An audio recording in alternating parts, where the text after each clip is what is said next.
last someone's listened to me. That was quite emotional, which I hope I don't look a mess.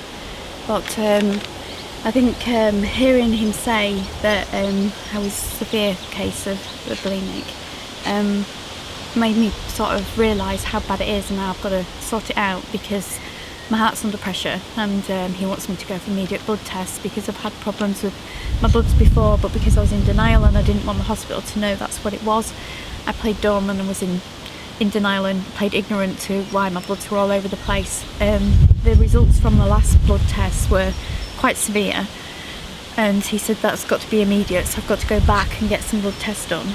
But he's also going to recommend that I go in as an inpatient because he feels that I need it. So just hearing somebody appreciate and admit he is the most specialist at his field, and I feel quite happy and relieved really. But he did say that quite often when people have suffered from bulimia, there's a very high risk of you becoming anorexic because you still need that. It's about the weight, it's about control. It says you've got an inability to deal with your emotions, which we talked about from an experience when I was 14. He said that being in the centre would be for approximately 8 weeks. So that's going to, a consideration that I've got to make with regards to my business. But at the end of the day, my health and my daughter are more important. And, I don't want Molly to go through what I've gone through. And I'll do everything I can to prevent that from happening. So for me, this is, I've just got to wait. I should hear back from them in the next 4 weeks. And onwards and upwards. That was quite intense and emotional. But I knew it would be. And he said going into the hospital, when I do have to go in, will be quite intense and quite difficult to deal with.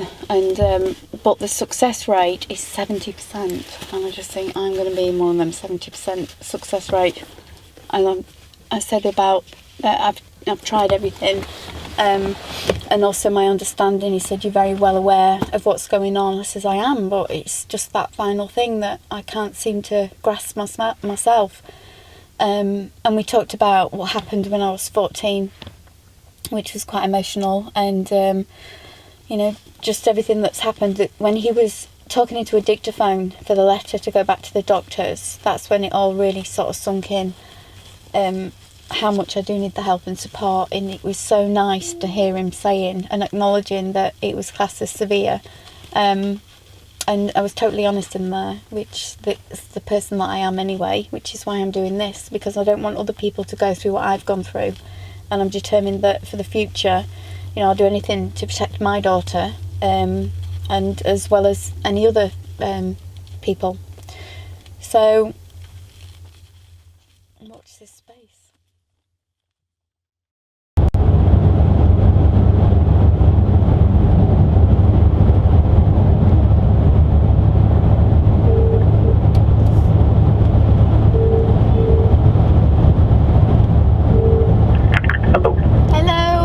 Hello.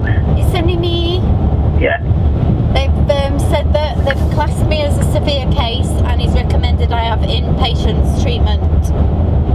Recommended you have it? Yes. They have it? Yes. Oh, that's alright then. Yes.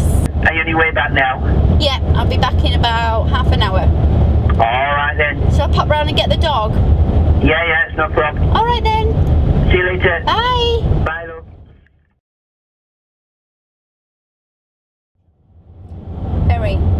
It's a lot more than I have to think about now than before I went in, and over the last 25 years. I think the treatments that I've had in the past have always been psychology analysis and psychology assessments, and no disrespect, but I just felt patronised when I ever had to do counselling through them. But this guy was obviously top of his field and a specialist in eating disorders, and I just knew it was totally different from what I've had before.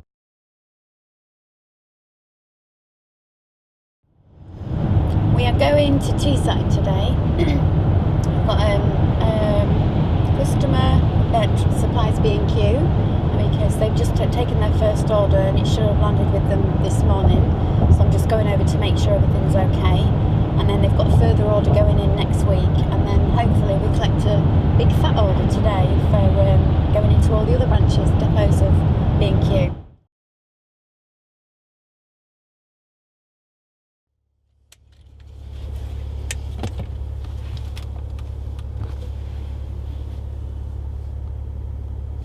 So we're here, we made it.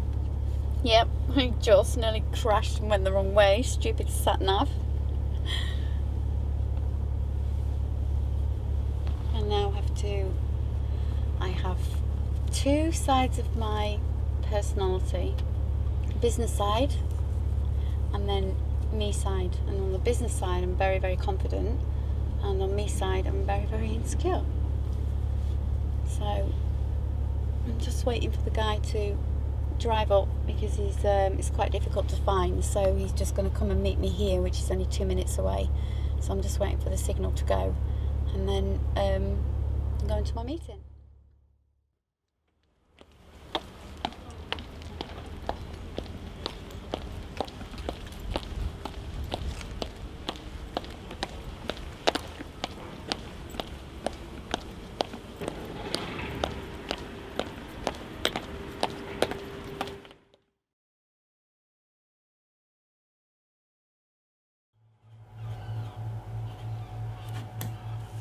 Sharon? Thank you. Excellent. That's great, fantastic. Thank you very much. Pleasure. Can't believe it. Well done. I've been trying for over 2 years to get into the B&Q market. Unfortunately for me, D-Line supply B&Q and have been doing for many years. They have a great product which is a decorative trunking range to hide cables in the home. And you know, the future could be potentially massive. Who knows, we could also supply export markets together too.